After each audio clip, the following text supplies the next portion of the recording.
All right, guys, so here we are with the third episode of the Quiggin Out MMA Podcast. I have the honor and privilege today of being joined by two of the pioneers of the MMA media, Esther Lin herself and Casey Leydon? Leydon? Leydon. Come on, man. We Sorry. talked about this. I'm sorry. Only one request. One request. He actually doesn't know how it's pronounced. I don't know. I make it up. I actually forget how to say it, too. I mean, that makes it a little bit better. So, thank you both for taking the time. I know our schedules in the media world have kind of lightened up, unfortunately, due to, I'm going to say it, coronavirus. I've been trying to avoid it as much as possible because that's all anybody's talking about. So, I'm going to get quick reactions about what you guys thought about, Dana trying to go forward with everything this upcoming weekend. And Casey already rolled his eyes, so actually I'm just kidding. What I really want to know is how you guys both got started individually and how you met in the MMA world. Like, what brought you to it? Yeah, got you there, Casey. Well, we met on the internet years before MMA stuff, just a couple of years. Casey had just moved out to LA, and he was working on a documentary. So both of us were in production, like film and TV and commercial production. Yes. Go on, That's it? Casey.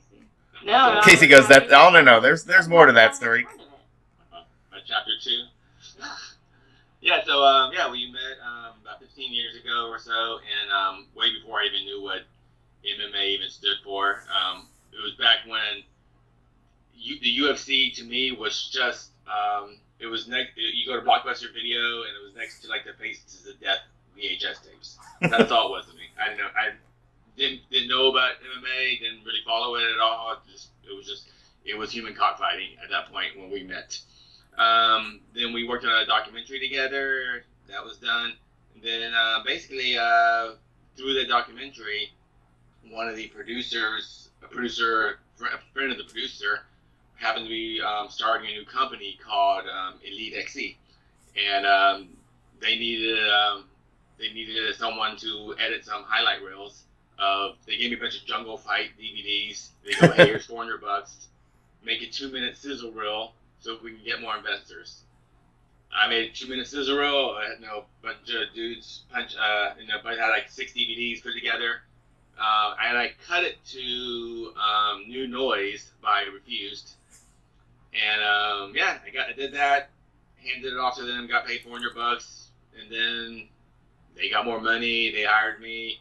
And then I hired her, or I helped get her hired. She was originally a graphic designer. And then, and now we're here. I mean, you're social distancing. That's the short version of it, yeah. I don't know, did I skip anything important, Esther? No, that's a good short version of it. Yeah, so Casey and I met when we were both working in television and or just documentary production. I was working in like commercial production. So, and then after that, I was like, production world is kind of crazy. So is MMA. That kind of works out. I ended up he skipped a big part of it, which is we actually joined Elite XC before it had a name. Because Casey was actually originally hired to do the pilot of a reality show involving Gary Shaw and his son. Whoa. Yeah. Mm-hmm. I have the pilot and everything. It never got released. But if you catch me in the real world, we'll sit down and we'll watch the 7-minute pilot. Oh, dude, I'm 100% in for that. That's a big. How do you skip that? It was shot before the first Elite XC, so it involved like the first press conferences, them signing the first fighters, them sitting around the room trying to figure out what they're going to call the company, things like that. I mean, all the way to trying to figure out what they were going to fight in. Huh? They had to decide. Well, they couldn't do an octagon, obviously, so they were trying to decide what thing they would be fighting inside of. So that was also part of the discussion. The gladiator pit, yeah. Yeah, at one point they were discussing a gladiator pit. Oh my god! It was, yeah. Well, it was different. I mean, like, it was it's funny because at the time, like I said, I knew nothing about sport. They brought me in because I was good at shooting and editing, just films in general. So like here, it's like to me it was like, oh yeah, these are like just like Don King. That's why that was my impression. These are just a different version of Don King. Mm-hmm.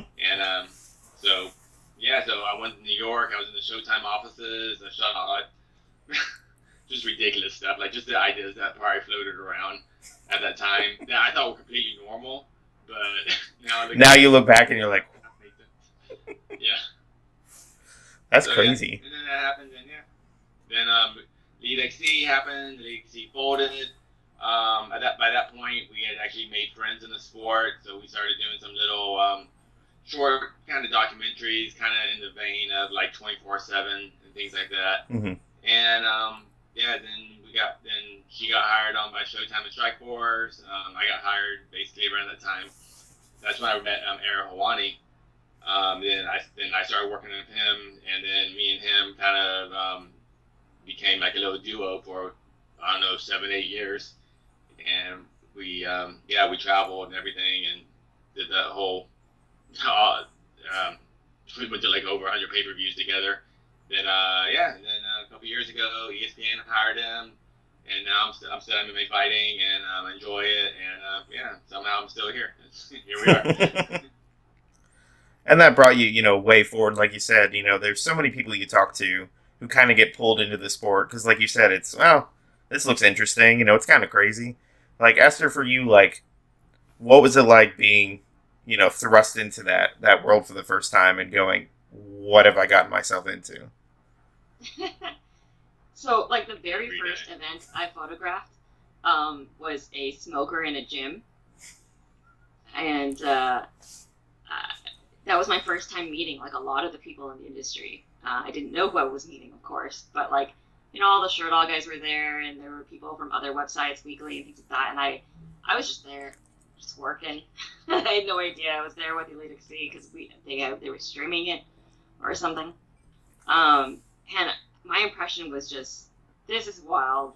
It seems just kind of slapped together.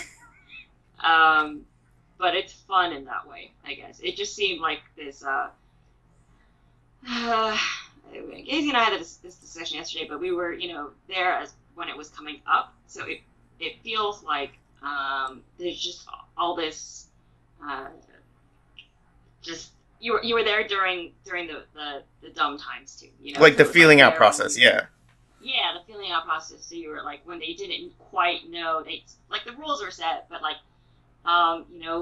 ring girls were kind of all over the place, or like the ideas of like how they wanted to present the show or the fights or any of that stuff, just all of that was still really new, and just down to thinking like how like now if we go to an event, like we have dress codes, right, for the media, and things like that. At the time, none of that obviously was in play, so you would go to an event and like half the people would just be wearing like a fighter's t-shirt in the media or whatever, or like a tank top. Oh my God. Like people were just, just showed up in whatever. I think I made a joke once to Dave Mendel, who used to work for Sherdog, that like, I was like, do you think I would get better pictures if I just wore like Daisy Dukes to shoot? Just maybe like people would just let me in closer. So. Well, and that's, like you said, you've kind of watched the up and coming, you kind of watch it develop, to use a, film reference, why not? It's cheesy, I know. But really you have, and, as someone who started watching in 2008, 2009, you guys had already kind of been ingrained in that scene for a little bit. How have things changed, like you said, besides dress codes, but for media-wise for you two, what are the biggest changes you've seen in the last 10, let's just say 10 years, make it an even number? I mean, social media changed everything. I mean, that's the big thing. So social media. Like when I first, probably the first 3 or 4 years, I worked for promoters. Like I worked for Elite XC and like I did some work for Strike Force. Like I never thought about the MMA media. It was just something that was there. I was just more concerned about my job and just getting my I was doing like promos and like countdown shows and things like that. So like the media, actually, I didn't. They were just kind of background to me. I didn't really think of them that much. Now, once I started actually working on the media side and understanding what the hell journalism is, and kind of switching my focus, my brain, because it's different. It's you're looking at the same thing, but you're looking at it from a different point of view. Mm-hmm. And I enjoyed it actually. I enjoyed the people I met. Then I met Ariel, and then me and him hit it off, and we just had we both had a really high work ethic. So that was the main thing that really matched. I think because before I met Ariel, when he traveled the cities, they basically got a Craigslist, hired random camera guys, and he said it was always a disaster. And essentially, he saw some of my videos I started doing as a freelancer, and he was like, "We're going to I'm gonna be in LA." And he called me up, and Ariel got his boss to throw me some money, and we did such a good job. He basically told those guys who were, I think at the time were was it AOL? Oh my God! Yeah, it was AOL. That hey, pay this guy to travel with me, like instead of hiring locals. So, and all of a sudden, it wasn't something I planned to do. It was just like okay, and I didn't have a job that week, because I was a freelancer, just picking up gigs in LA. Mm-hmm. And pretty soon, there's a pay-per-view once a month. So I was like, all right, that's a week of work every month. That's good. And then pretty soon there were more fight nights. It's like, oh, okay, I'm working 2 weeks every month. Mm-hmm. And then pretty soon you're like 4 or 5 years into this, and you're like, oh shit, this is my job now. It took you 4 or 5 years. I would say so before. I just kind of like, oh wait, this is what I do. This isn't just like side gig. And at that point, like me, I'm like I followed sports and things like that. But like once I really got into MMA, like stick and ball sports, I just didn't care about anymore, because there was so much MMA to watch and to understand, to catch up on. I mean, like we started working in MMA probably around UFC 60s, 50s. Oh God, 50s, the 60s. Heyday. Yeah. So right when it was like really starting, boom, you get. Yeah, the very first pay-per-view we paid for was George St. Pierre getting knocked out by Matt Serra. Oh my God. Yeah, so my funny joke about this is like, so like we're like okay, like we're working for the competitors, but I knew Elite XC was like me, and I knew UFC was a big deal. So I was like, all right, so we paid the money, had some friends over, and then when Sarah knocked out GSP, I'm like, cool. Like I was like I didn't know it was a big upset. I was like, if you don't know anything, like Sarah, he's got bigger arms than the little French guy, of course he won. So I was like, what's this? I was like. Yeah, he's got a little New York accent. Yeah, he looks way tougher than the Frenchy guy. So I had no clue it was an upset at the time. Yeah, when we started, we were hired simply for our experience in production. So it was just like,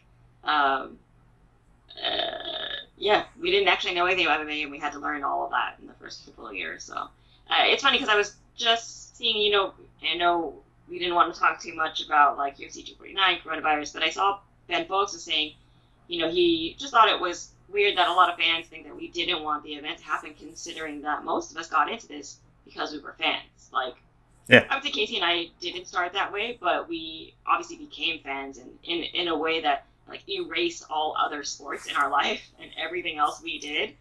But for the most part, that would be the difference. Like when I first started, I remember it was mostly like fans working, and so there was kind of a varying degree of professionalism, not in a bad way, just kind of like it was very like Wild West. So just people were we did a lot of like interviews in the hotels or whatever. You would just kind of like find people, mm-hmm. And it slowly became more structured later. Yeah, we still do, but it slowly became more structured later. But at first it was a lot of like just kind of hustling and running around and hoping somebody would let us interview them here or there. And so now it's very like now if you go to a UFC fight week, everything's like scheduled out. You're allowed to do these things. A lot of the extra stuff is harder, and because of social media, actually now we have so many other little things to do. And like there wasn't like a way for people to get the stuff instantly before. Mm-hmm. So we could wait till the end of the day to transmit it, you know? Like before, when I used to shoot photos, the first couple of years we were shooting fights, I didn't send photos until the end of the night. Like when we were done, I was just sitting in the press room and sending them. But now, in between every round, I'm sitting there marking the ones that I want, and then in between each fight, I'm uploading them. Oh my God! Yeah. Because that's just how it's consumed now. Mm-hmm. You know, so I would say that the difference is just like the speed in which we distribute everything. Like it's way faster. Everything gets seen way sooner, and it's just because of that, there's just it kind of like rushes by. It definitely feels like a lot more is happening, but like all at once. So is that a good thing? Would you like sometimes for it to kind of slow down, or do you feel like you guys have been doing it long enough where that is the new norm? I miss when there was only one event a month at most. I do miss the anticipation of that. You know, there was such like a kind of a build up, and at the time we didn't go to all of the events. So when pay-per-views weren't quite as often, mm-hmm.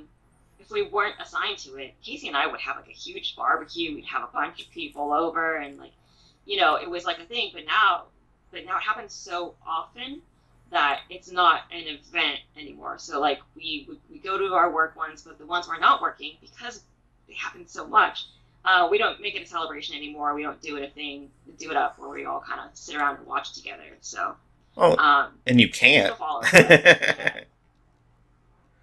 Yeah, because now I'm sitting there watching it, you know. So now I'm sitting there, instead of like just being a fan and watching and enjoying the fights. Every weekend I have off that I'm not at a fight, I'm sitting there live tweeting about the fights, writing a play-by-play or something like that instead. So. And it's once you start, like you said, you guys started out as fans and moved into, we didn't start out as fans. Or started out, became fans. Sorry. Became fans. Yeah.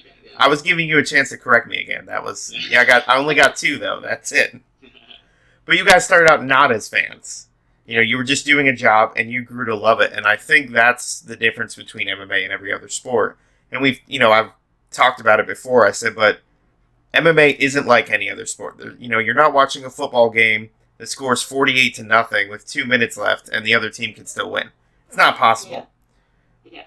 But you go back to a Silva Sonnen or,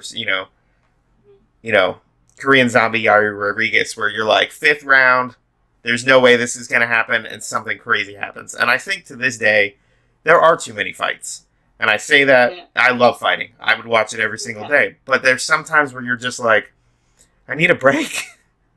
Yeah. And I think if we take anything positive out of this drought that we're going to have, hopefully just for a couple months, is that people will have a new appreciation for the sport.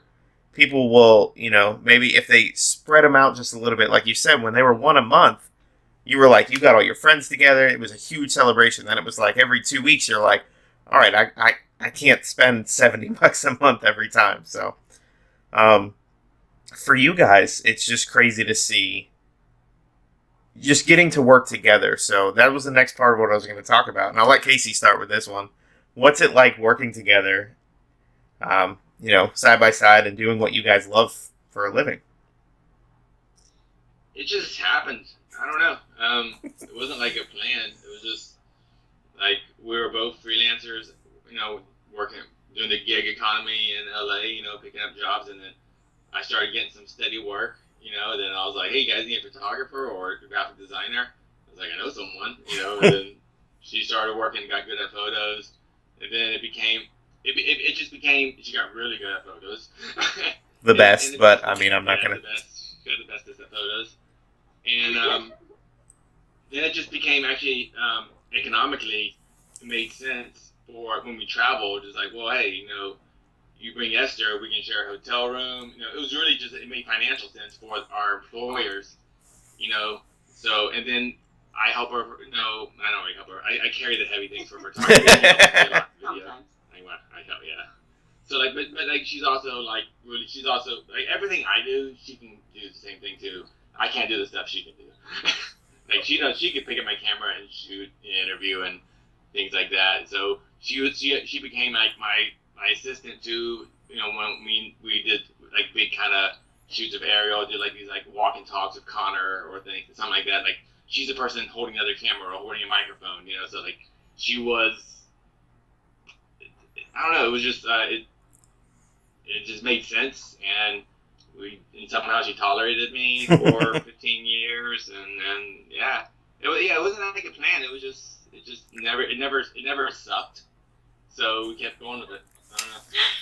Yeah, production in itself is always like a collaborative thing anyway. It's not, you can't make we could, but for the most part, most films, movies, anything you want to make, most of it requires more than one person.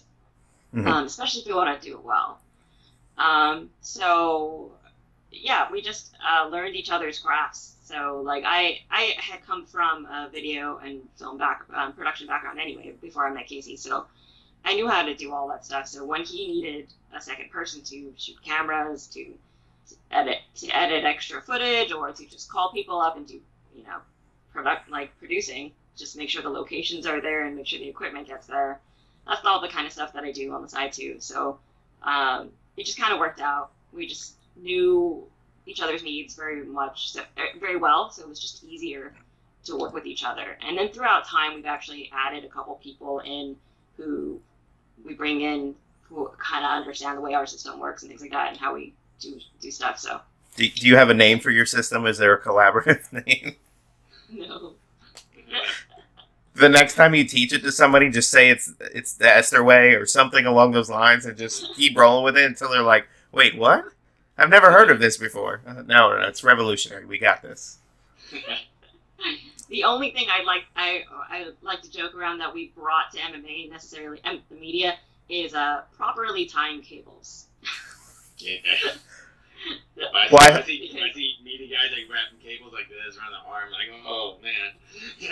No, and you're like, stop. You're just like, no. Well, I hope in the annals of MMA history they get proper cable tying. It really matters. Hey, listen, and you've got to do it right. And I've been to, probably a fraction of the events you guys have been to, but on the local stage a lot more. And you'll see people tripping over tripping over wires. You'll see the tape coming off the ground. I remember at a Bellator event, they ran into the corner, and the cameraman started falling backwards. Mm-hmm. And I just thought, oh, that camera's going to hurt somebody when it falls. And I was like, I know that's a terrible thing. And it's just really, people don't think about how much really goes into a production. So for you guys, it's gotten easier over the years, but obviously things have been streamlined. There's more people that understand what's going on. And, the dress code thing and, not cheering for a fighter, things that that should have been common knowledge on Media Row, but haven't really, been enforced. So I'm glad to see that, something that's actually changing. So kind of changing gears, what was the first fight you ever shot? Like, do you remember everything about it or barely anything since you've shot so much? So I actually don't remember the exact first fight because it was that night I told you I shot a smoker in a gym, but I do remember the most.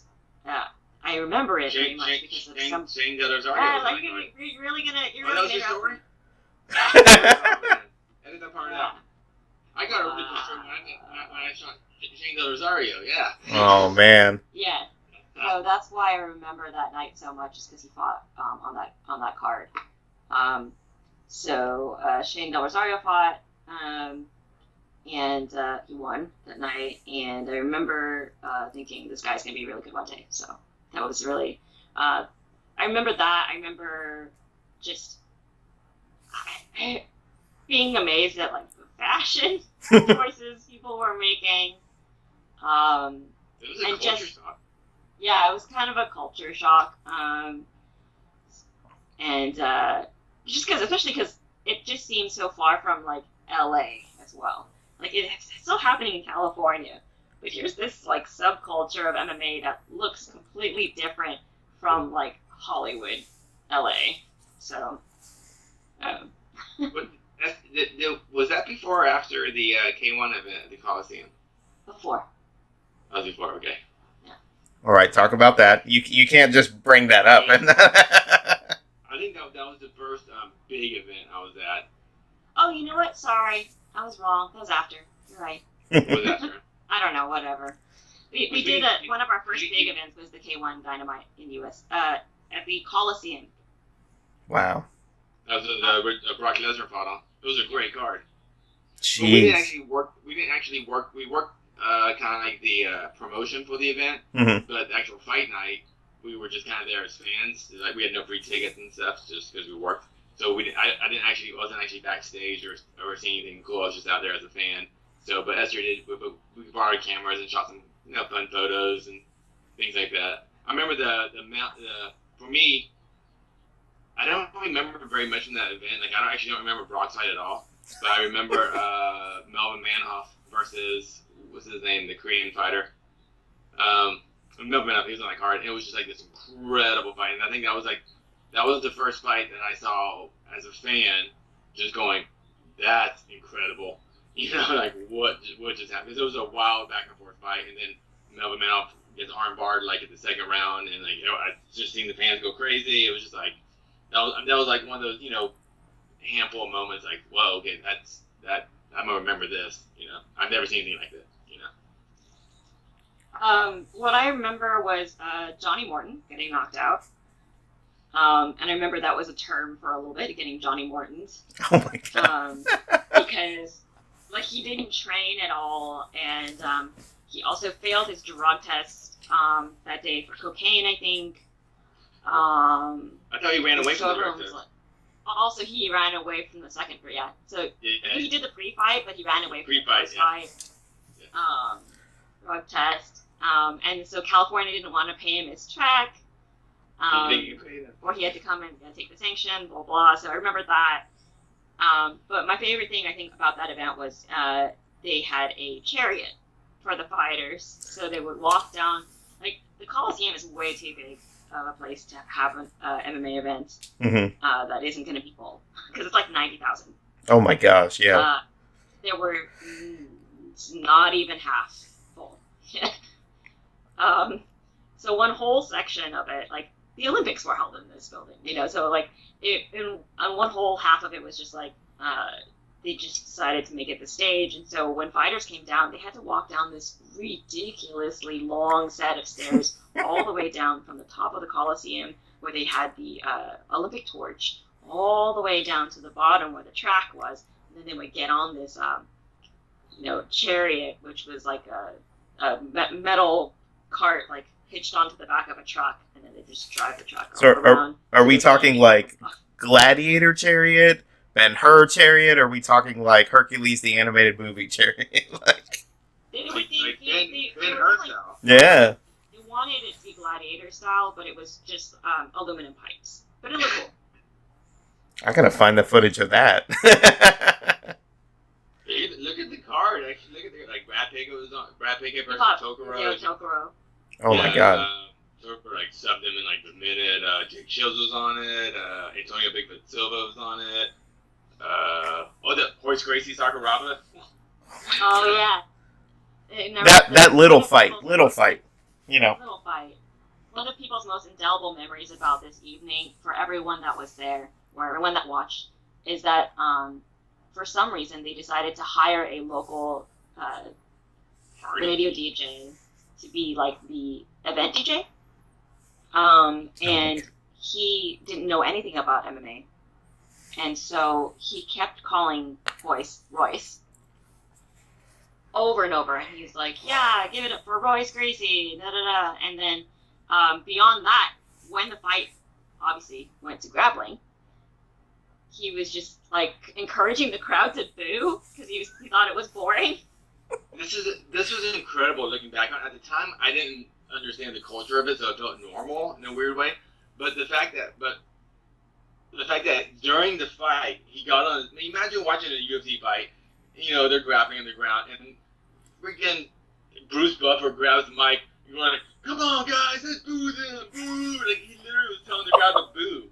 Like, "Come on, let's fight!" I was like, "Yeah, fight!"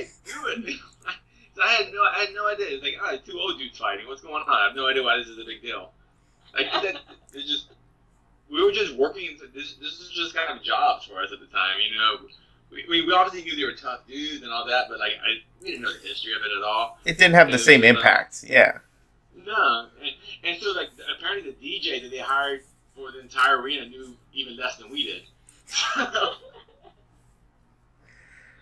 Oh God, and I think that comes with the stigma too. That the MMA fans, the early MMA fans, were a little rough.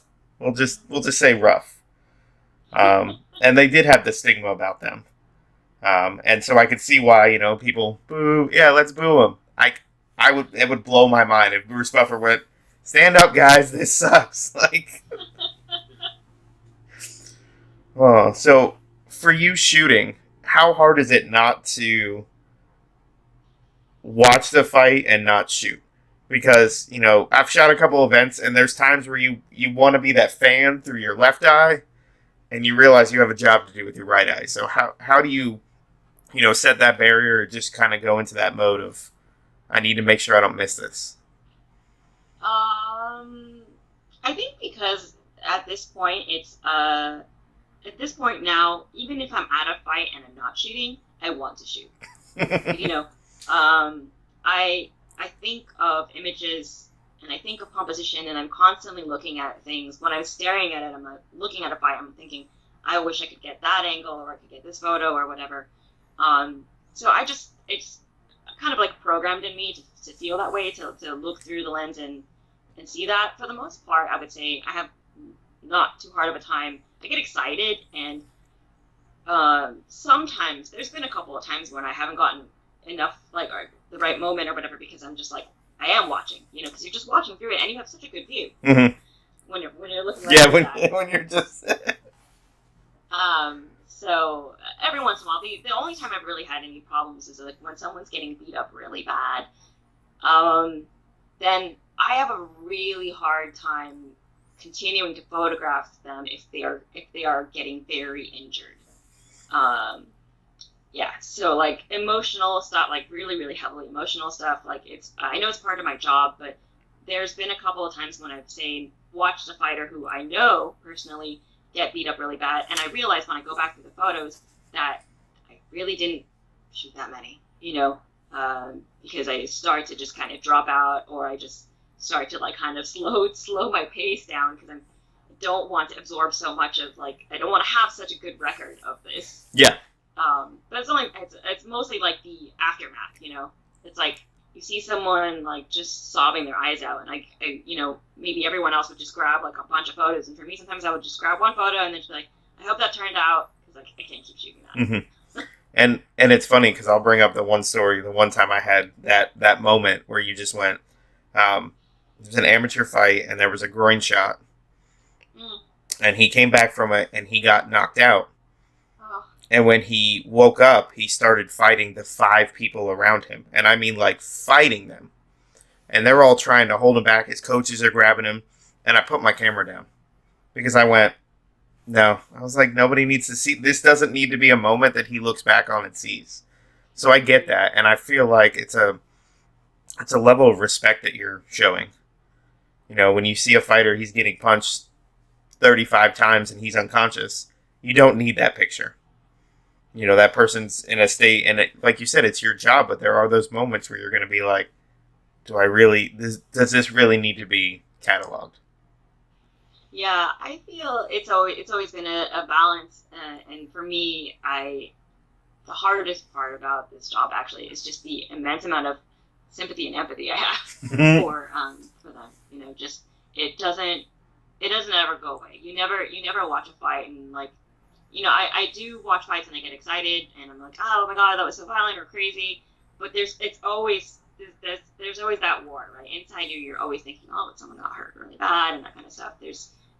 That's always there, and I actually think that's why we like it, because it's just why we like fighting. It's just it's raw. So cool. Yeah. Yeah. All right, Casey, for you, how do you make that disconnect? He's like, oh, I'm still in this.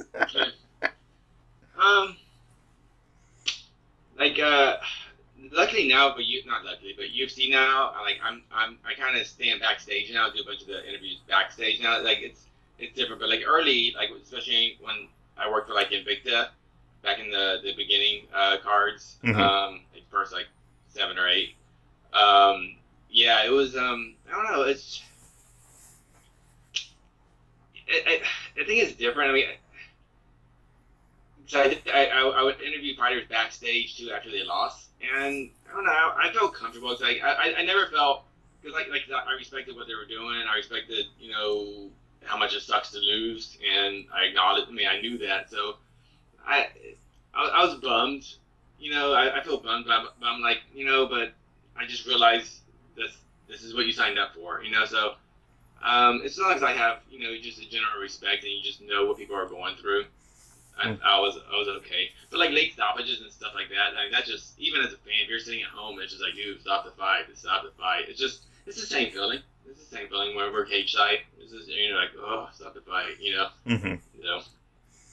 And has there ever been a time where you didn't get a shot or didn't get a clip, and they were like, why didn't you get that? And you had to explain to them, hey, listen, like. No, not like that. I would. Because I think the reason why is because I control the footage. So if I don't want that footage released, I can put it away. never see the light. Never see the light. So no, I feel. I mean, it's just I mean, I've never had that point where I just turn the camera away. But I'm sure there. I mean, I know a bunch of I know a few of my friends that I felt friends with as fighters. They've lost big fights, and I was just like, ugh. I was happy I wasn't there, right there. I guess. Yeah. And I think that's the problem with that. So sorry, Esther. Go ahead. No, go ahead. I was gonna say it's the taboo rule, and when I got into this, everyone told me don't be friends with fighters, don't be friendly with them, and I feel like that has changed over the years. I feel like the writers, the photographers, everybody in the media part, you get to know the fighters, whether you want to or not sometimes. And you create that bond, but you keep it professional when it needs to be. Is there any fighter or any specific person that you guys met and were like, all right, we got to know more about this person? Well, I mean, I see just when I first saw Izzy fight, Israel Adesanya fight, in the sense that that guy is amazingly good, and he has a real personality. He's a real person.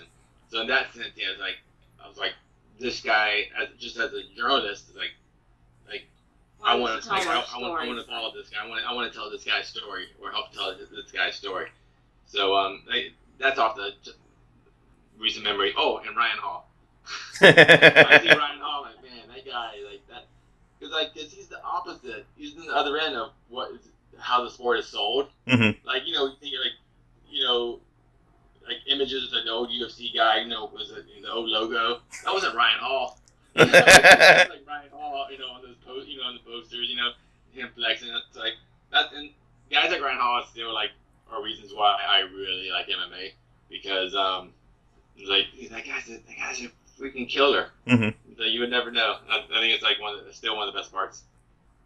Just in general, though, I'd say our time at Invicta was one of the things. When you work for a promoter, you get to know the fighters a lot more, and you're not supposed to be friends with them. But when you're working, especially in Invicta, where you feel like we're just starting out, we're trying to promote women's fighting, we want people to pay attention, so you really do want to learn everything about them. You go out of your way to try to tell a unique story, because everybody should know more about these fighters and celebrate them, Mm-hmm. Overall, I'd say, someone like Alima McFarlane, when I met her and I found out that she did all this work for Native scholarships and water, and she protested the telescope. I mean, there's a lot of stuff about her that just fascinated me. So I wanted to know more about her. So same with Angela Hill, she went to art school, all stuff I want to know, Pat Cummins also, he has his degree in ceramics. And when I found that out, I was like, all right. And I need to know why, so. And it's getting to know the person behind the fighter, because there's so much more. And like you guys talked about with social media, it's easier to access fighters. You're not tweeting about football stars or hockey stars or baseball stars and having them write back and have a conversation with you. Whereas you could tweet a fighter and they could just go, oh, okay, and have a 3-hour conversation, and you end the conversation going, was that the right guy? Like, was I talking to the right person? Because for you guys, and I know this is going to be kind of a loaded question, is there one event that was your favorite to shoot or favorite to be in attendance for? And then insert Casey just going. Me first? Well, easily, I was gonna interrupt Casey because I thought maybe he was gonna say, for as a fan, just being there. Well, we were kind of working, didn't have very good access, but for like the very first Dream K1 Dream Dynamite New Year's show that we were able to attend in Japan. Yeah. So that for me it was like the most, because it was still when they were still doing the big shows, the big walkouts and stuff like that were still happening. So that was kind of I never got to see Pride in person, so that was the closest I was going to get, and I enjoyed it very much. I can understand why. Casey? Favorite event? Working. When I was actually doing work for Invicta at the time. I think one of the early Invicta cards, I think it was Michelle Waterson versus Jessica Penne for the atomweight title, because I shot all their countdown stuff. So I went to Albuquerque. I spent a couple of days with Michelle, and then I met Jessica. I knew Jessica barely, but then I spent some time with her, shot some interviews with her. And so basically I got to see all their training, see them get ready for it. I was there for fight week, and then I got to watch it. Freaking just one of the best atomweight fights I've ever seen. It was my favorite atomweight fight I've ever seen up till was it Zoe Ham versus Mayaka Hamasaki for this New Year's Eve. Yeah. But it was just an incredible fight, and then I was backstage with them both of them afterward, and it was just I was like, whoa, this is like, even though it was in Kansas City, Kansas City, Missouri, there were maybe 500 people there.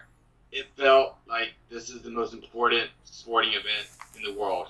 Like, this is the place. There could be a Super Bowl down the street. I would want to be right here shooting this. So that's what I felt like. I still feel that way. Do you feel that you still kind of have to advocate and like educate people about MMA? Do you feel like you can do that in a way that would appeal to anybody? No, I feel MMA's good. They're good on their own. I think we're past that. now I think now it's about actually just maintaining. I don't want to get into 249 too much, but you can say it. You can say it. It's okay.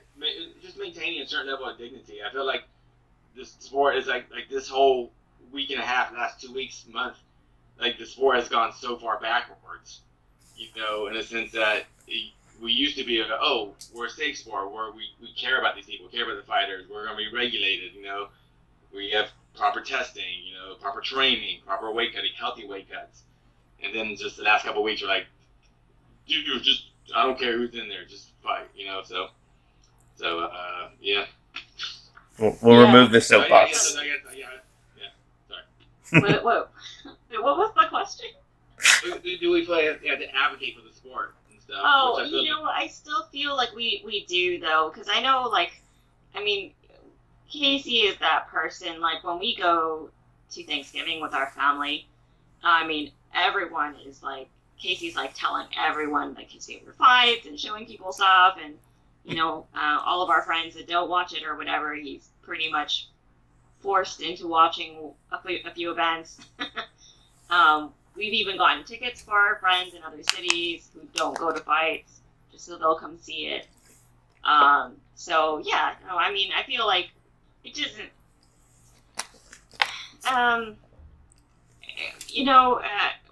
we're still pushing people to be fans and watch it, but it's definitely it's not a blind fandom. It's just that this is something I think people should appreciate and understand. And there's so much skill and heart in it. Why would you not want to watch something like this?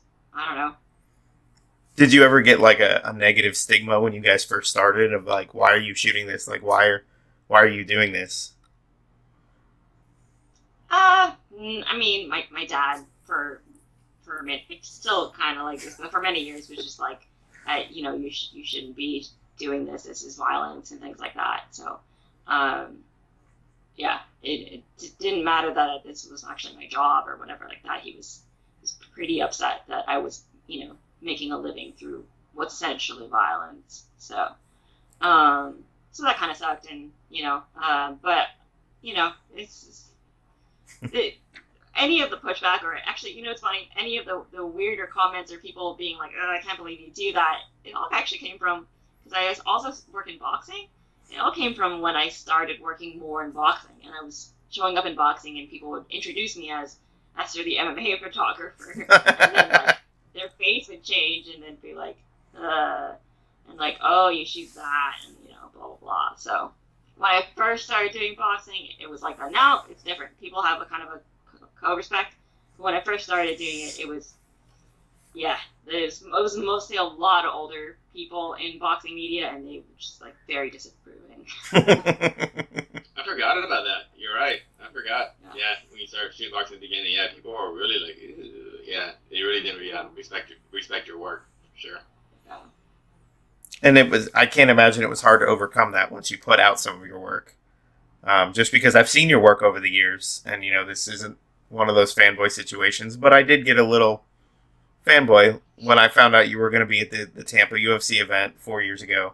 And I was like, I look up to this person, and getting to meet Casey, and Casey was so cool backstage with me, the first time I was doing UFC media, and like showing me things and kind of talking me through his equipment. And I was just like, this is family. And this is why I love the media. I feel like we all need to be more connected to each other and not, always, you work for this side or you work for this side. I feel like at the end of the day, like behind closed doors, we're all family. Yeah, it's the one thing I actually kind of miss is right now. It's nice to be home for a little bit, but I do miss my friends on the road. Most of my friends in the last, decade or more, I've met through MMA, even friends that aren't involved in MMA, I still met them through MMA, if that makes sense. Mm-hmm. And people, and just stuff like finding your own community within the MMA community as well, right? So, like, us running into Rob and finding other, like, metalheads and punk kids and things like that, all of that is also part of it, There's all these, like, kind of, like, subgroups, and, like, groups within MMA, and you find that it's, like, it is like a family. It's nice. There's, like, Kenny's the videographer for MMA Junkie, and we're always hanging out. We're friends. We help each other out all the time. And that's my favorite part about it is just kind of the family on the road. So it definitely makes it much more tolerable. All right, so I know you thought we were going to be able to get through this entire thing without mentioning the two belts that are on the mantle. Oh, that so the one in the middle. The black one is for. Last year you won, and then I won this year. I won in 2018. You won in 2019. Yeah, so that's our staff picks for MMA fighting. So we do pick the entire year. So in 2018, Esther was the winner on our staff. We don't release our predictions. Yeah, we have private picks. Well, yeah, everybody does. So our private picks, Esther won 2018, and then I won last year, 2019. So that's what that one is. And the white belts are our wedding belts. That when we got married, it's our championship wedding belts. So. Yeah, we don't have rings. We just have championship belts that say World Tag Team Champions on them. So. Yeah. Those were the two I was talking about. Reigning and defending. So, obviously, the appreciation for the sport what made you guys want to get belts? Because I got to hear this just directly from you, not in a tweet, not in somebody. I want to know what made you guys decide to get belts. We're not really jewelry people. Casey definitely doesn't wear any jewelry. And he was just like, he really wanted.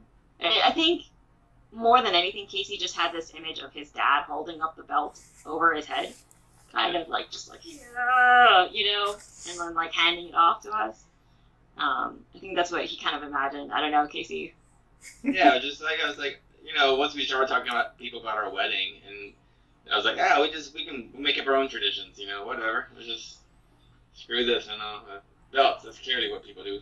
So yeah, that's why. It's just like I was like, yeah, I mean, a little ring. I was like, no one can see the ring from the back, you know. It's like it's like whatever, just. Have them, make sure everyone can see it. They never got to take pictures of the belt, try it on. Yeah, you can't do that for a ring. It's just weird. But yeah, it just makes sense. I don't know why people don't do belts. Actually, I think it's weird. Yeah, it's weird not to have a belt at your wedding. That's I.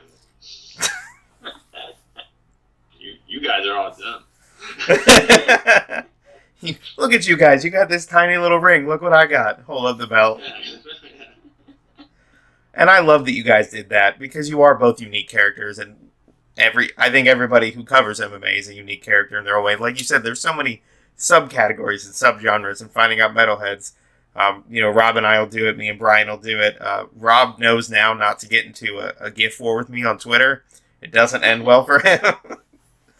And I made sure to wear something metal for you guys to show because, again, being in that field, you find out so much more than you're just a photographer, you're just a video editor, graphic designer, whatever the labels that you have. There's so much more, and especially when you tell the stories of fighters. Pat Cummings having the degree in ceramics, you're like, what?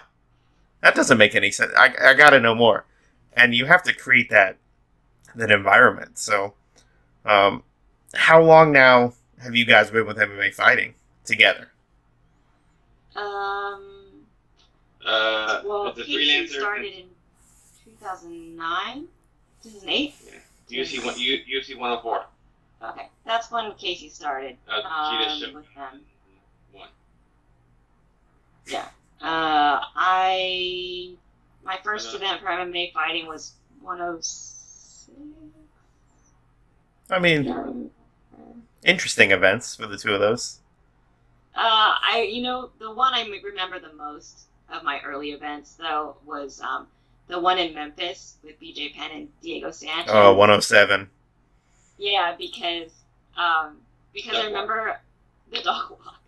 Us going to the hotel and watching BJ Penn and Diego Sanchez walk the ceremonial ducks out of the elevator into the pond. It was a PR thing. There's a famous hotel in Memphis that has ducks inside of it, so they did it. Yeah, I don't know. You heard it, yeah. You heard it here first. Yeah, so that was one of my best early memories from my first year working with MMA fighting. Because before that, I was just in Strike Force and Elite XC. So, Casey started doing the pilot in 2006. I started at Elite XC in 2007. Elite XC folded in 2008, and then I joined Strike Force and Showtime after that. So. Yeah, 2009 I think was our first year working for MMA fighting. So we had our 10-year anniversary for them last year. That's pretty exciting. Mm-hmm.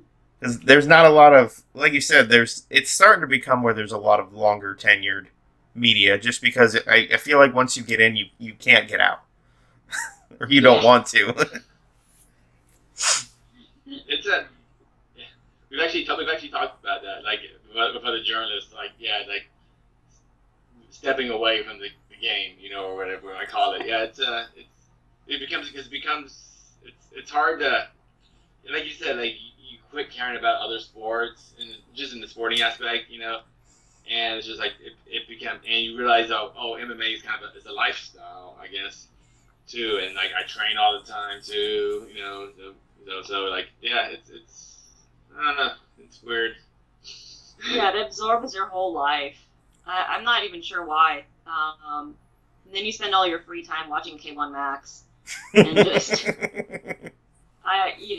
just looking at Kabaka Hitman's like kickboxing gifts. You know, Yeah. he posted the other day. He posted highlights from Roger Huerta versus Clay Guida, and Oh I God, forgot how much I loved that fight. such a great Like, fight. it's I mean, because I wasn't there in person, but just watch. That was one of those I watched as a fan on TV, and I was just like, this fight is freaking amazing. And now looking back on it, it's kind of sloppy or whatnot, but like I don't know, man. Yeah. That's a whole other. Well, some of the best fights have been sloppy. Not every great Yeah. fight is technical. Yeah, but that's what I mean. Yeah, it's just how actually good fighting versus smart technical fighting and entertaining fighting are two different things. Entertainment, yeah, but just I don't know. It's just it's fun watching old fights during this little break and just oh yeah, man, that was a good time. Yeah, that's been the nice thing actually about this time is it's a good moment to revisit history. Mm-hmm. Because of the fact that there are events all the time and stuff like that, we now have an infinite amount of time to go back and discover all of the things. And as I said, we're now hitting our kind of 10th year anniversaries for a lot of stuff. So at least for our own Casey and I's own archives. So it's been nice to just go back and revisit all these things that we did. And then just look at old fights that were amazing and share these moments and the reasons why we got into this in the first place. And I feel like that's, Casey's going to be working on his decade B-roll just for this.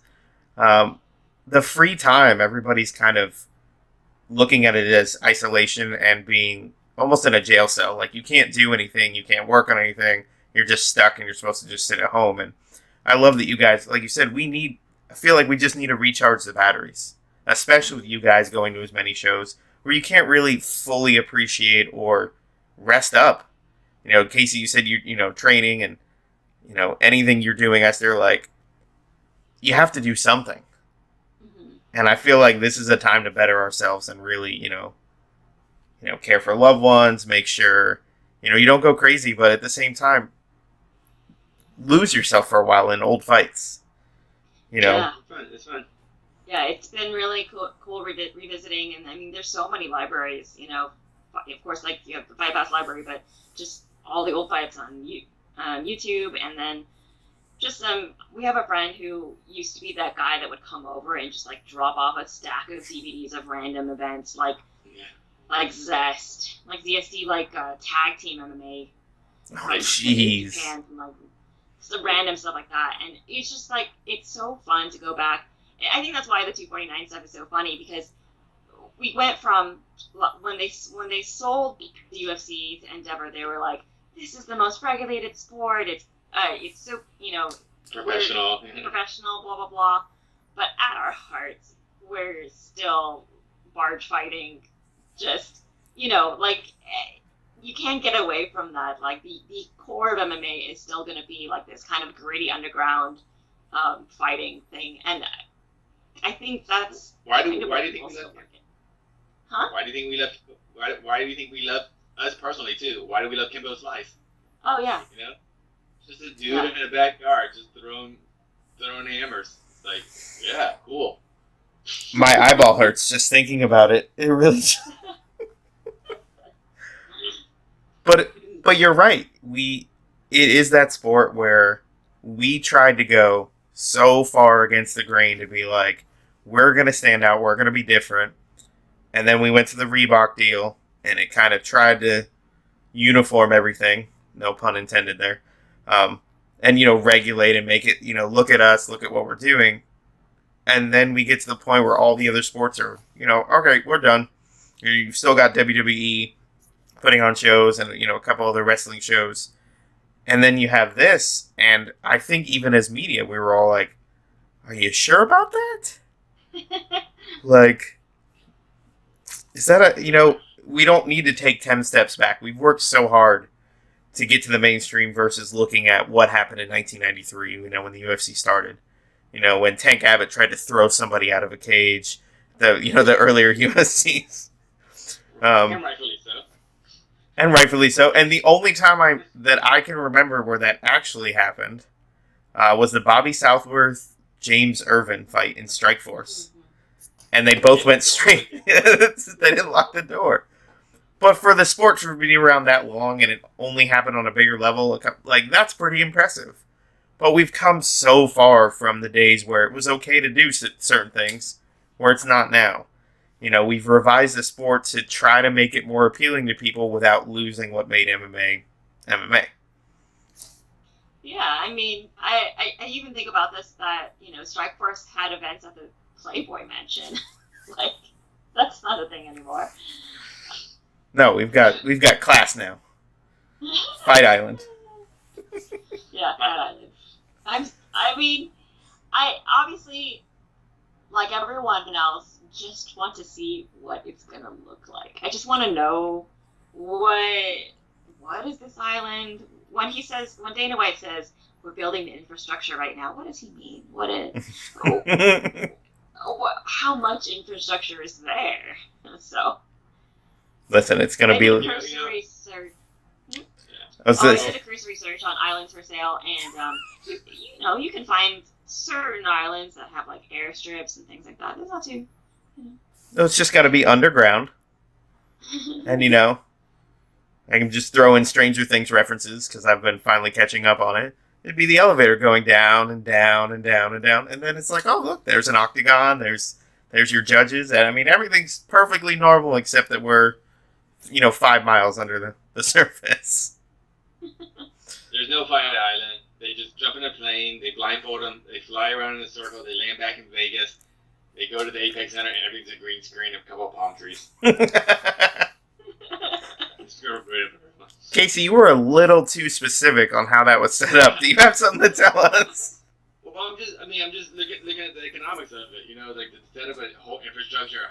You have a hospital, you have clinics, runways, bathrooms, indoor plumbing, hotels for fighters to stay at. For 6 months before the world gets back to normal? Completely normal? It's like, it doesn't make sense. A couple green screens and palm trees, you got it. I promise. I learned something watching Dana White. If there was one thing, I can't even get off of this. I'm right there with Esther, though. I'm like, I just want to see what it looks like. Like, I know this is terrible, and this is probably a really bad idea, but I really just want to see what it looks like. That's all. If there was one thing you could tell anybody trying to get into MMA media, with all the things you guys have learned. Oh, look at that face. Oh, Casey's like, what would it be? We didn't try. It just happened. Yeah, people write. I get some emails, people asking me, and I have to resist the urge to tell them don't. Because there's very few good jobs in MMA media. There are. There's only like a handful of sites that can actually maintain full-time staff, and actually you can actually make a living doing this. So unless it's something you love so much you don't mind writing about on the side, it's not really something that you can make a job, because there's just a finite number of positions. Mm-hmm. Plus, I would argue that MMA is now in this plateau stage in terms of like now people kind of accept it, so we're kind of it's not like growing anymore. Mm-hmm. Like when you first started getting into MMA, that was when there was still lots of different promotions and kind of like people going under constantly because people were trying to come up with new ideas, and during that period is when you want to get into something. But now that it's kind of at a plateau, there's just so few jobs in it, and I'm so much a proponent of people getting paid for the work they do. It's really hard for me to let people write me and go like, I want to work for free and stuff like that. I was like, I don't have anybody that works for me that works for free. I'm sorry. Like I will only hire someone if I have some budget to pay them. Because it's so much work, and I also, because at this point now I expect the output to be professional. I don't want free work. No. I don't want somebody volunteering anymore. So it's hard. Most of the time when people write us, what should I do to get in MMA, or like, should I do this or whatever, all I just tell them is like, just be a professional, show up on time, show up early. Yeah. Show up early, stay late. Work hard, be professional. That's all I can really, It was honest. Yeah. Like I said, like we didn't try to become MMA. This wasn't like 10 years ago we sat down and like, you know what, we're gonna do this, or we're gonna whatever. It's just like, if you have a passion for it, I always tell them, find some amateur fights, find some local guys who just need something. They want their story to be told. If you're a writer, a photographer, a video person, whatever your craft is, focus on them. Do it, and then if it's good, more opportunities to come, and then more opportunities to come, and then pretty soon, you got a mansion. It's that easy. You keep doing it, keep it. Mansion. Mansion, yeah. Hey, and just so you know, that mansion's on Fight Island, so... Yeah. Well, guys, thank you so much. And it really is the advice. I've been covering the sport for a decade. I know the ups and downs, and like you said, there are finite, positions where even you see some of the best writers get let go, and you're going, but no, what were you thinking? Like, I'm not going to name drop anybody, but I think both of you know who I'm talking about. So, for anyone listening, tell people what you have going on, where they can find you on social media. That whole works, and I'm just going to treat you like fighters because that's what we need to do. Like we said, we're family, and Casey's like, what? I'm at All Elbows on all platforms, so All Elbows on Twitter and Instagram. And Casey? What did Izzy think your name was? I forgot. Oh. So cute. All Ebos. Oh, Ebos? Yeah, like he thought that Allie. I thought my name was Allie. And then my last name was Bose.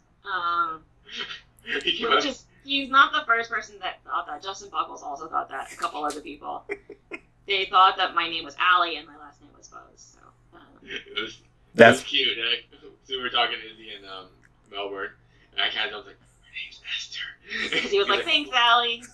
Nice to meet you." And I was like, "Cool." And Izzy's super nice. We met more, but he meets so many people. I was like, I get it. It was just funny. But yeah, that's probably I get that a lot actually. And then Casey, your Twitter handle's the easiest. Oh yeah, EKC, letter E, letter K, whatever. You just follow me on Twitter, and I'll send out stupid stuff, and then I'll mute you when you say something dumb, and then you'll be screaming in the void. And then final question: are we playing Final Fantasy VII Remake? We're not playing Final Fantasy VII Remake, though. We got buddies, are. Yeah, all of our friends are, and I really want to, but I'm trying not to add anything else to my life that would take a lot of time. Because actually, we were saying, like, during this time, we're trying to, like, improve ourselves and things like that. So I've been trying to learn new skills and things like that. So I want to play more video games, but then I will have less time to learn things. Casey's like, yeah, sure. Yeah. If either one of you tweet that you have... I can't do those games. Those are... I don't know. Listen, I was... You can call me a nerd. It's fine, Casey. You can call me a nerd. She's a big Mon Hun girl. Yeah. I mean, I have an August Burns red shirt with a dragon and Zelda on it. So, I say Zelda, but it's Link, but So, anyways, guys, thank you so much for your time. I know you thought we were just going to talk about COVID-19 and coronavirus because that's what everybody else is talking about, but I really wanted to... right now, look at this chair. So, thanks, Matt. I appreciate it, guys. Thank you so much. All right, we're good? All right. We're good. Cool. Thanks, Matt. Thanks, guys. I really appreciate it.